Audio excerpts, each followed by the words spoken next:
पहलगाममधील हल्ला झालेल्या घटनास्थळावर TV9चा ग्राउंड रिपोर्ट। पैसरण खोऱ्यामध्ये सध्या शुकशुकाट। याच ठिकाणी अतिरेक्यांचा पर्यटकांवर गोळीबार। 26 जणांचा झाला होता मृत्यू। जम्मू काश्मीरमधील दहशतवादी हल्ल्याची थरकाप उडवणारी दृश्य। दहशतवादी पर्यटकांवर गोळीबार करतानाचा लाईव्ह व्हिडिओ समोर।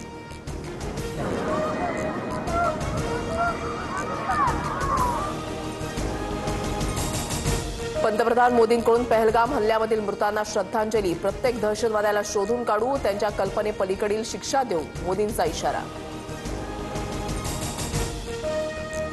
पहलगाम दहशतवादी हल्ल्यामध्ये मृत्युमुखी पडलेल्या पुण्यातील संतोष जगदाळे आणि कौस्तुभ गणबोटेंवर अंत्यसंस्कार।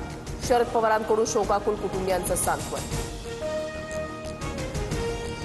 दहशतवाद्यांनी डोळ्यामध्ये गोळ्या घातल्या, लहान मुलांनाही मारलं, आम्ही टिकल्या काढून फेकल्या, अजान म्हटलं, पण तरीही त्यांनी आम्हाला सोडलं नाही। पहलगाम हल्ल्यातील पीडित कुटुंबांनी सांगितला अंगावर काटा आणणारा अनुभव।